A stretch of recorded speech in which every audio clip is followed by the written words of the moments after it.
Carlos, congratulations, first of all. Thank you very much. What does it feel like to just put this Mets uniform back on again? How much does it mean to you to wear this uniform, this hat? It brings a lot of good memories, honestly.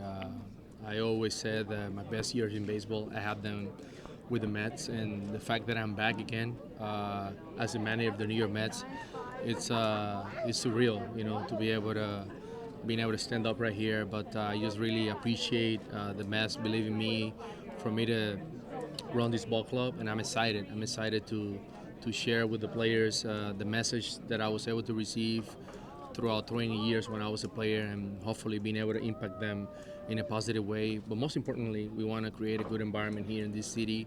We want the fans to come and enjoy the ball club, and we want to put a good product out there for the fans. Carlos, you had other opportunities to interview for a manager position across the league. You said you only wanted this job. Why is that? Well, I live in New York. I'm part of the city. I'm part of this environment. This is a great platform as a player. I want to create, like I always say, I want to create this environment where players out there will dream to come and play for the Mets. And I believe that. I do believe that we have what it takes. We have the fan base. We have a beautiful ballpark. And right now we have a good team that we can go out there and compete and take it far to hopefully playing October baseball. That's the key. You said, Brody mentioned that you said a lot during the interview process that you evolved over your 20 years as a player.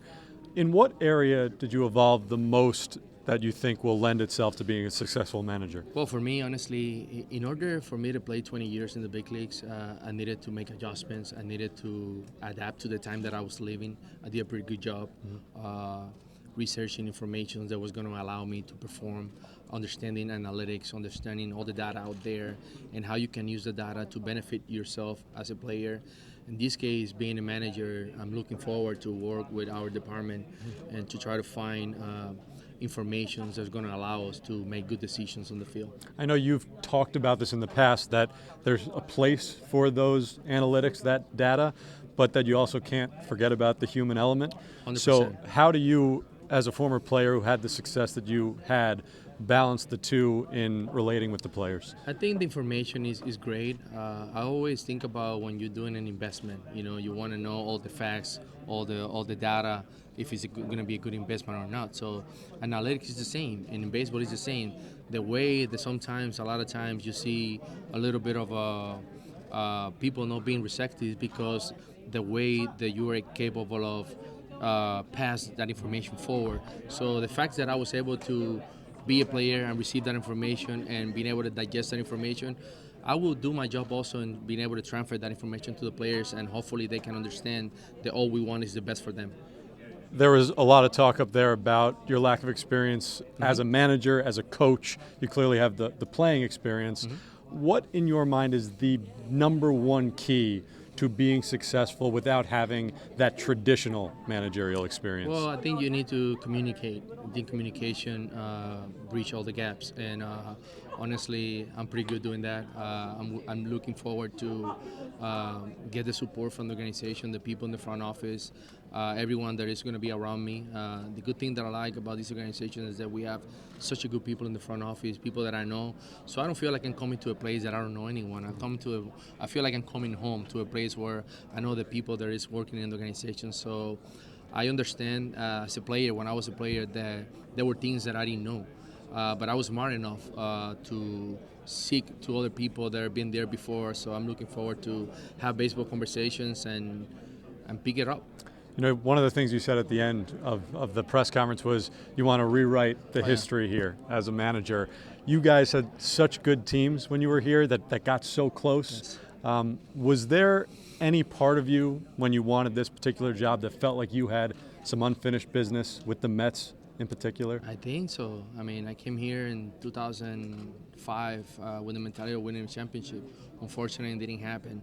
So now God gave me this opportunity to come back and to be part of the New York Mets now as a manager. So I do feel that I want to push our players and push our team the best way I can to hopefully at the end of one of our seasons here, we're capable of celebrating and being able to raise that World Series trophy. What do you think of the team that you're inheriting? It's a good team. It's a good team. We have good players. There's no doubt there's going to be a lot of work to be done in spring training, but I'm looking forward to that.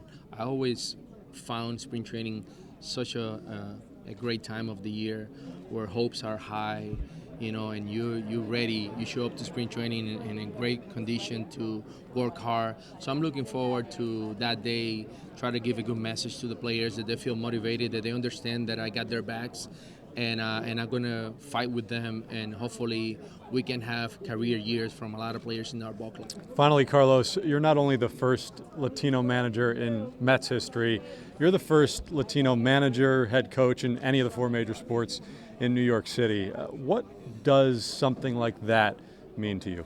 It means a lot. Honestly, it means a lot, and I'm as very proud of where I'm coming from. Very proud of my roots as a Latino, and I just want to, encourage people out there that if it's in your head and you want to accomplish something, all you need to do is just fight for it and educate yourself. Always be willing to learn. Always be willing to surround yourself with good people around you, and there's no doubt you're going to receive successful advices. Carlos, I know you've got a lot more media waiting for you, so we'll let you go. But thank you so much for the time. Congratulations again, and we'll talk to you again real soon. Carlos Beltran, the 22nd manager in New York Mets history.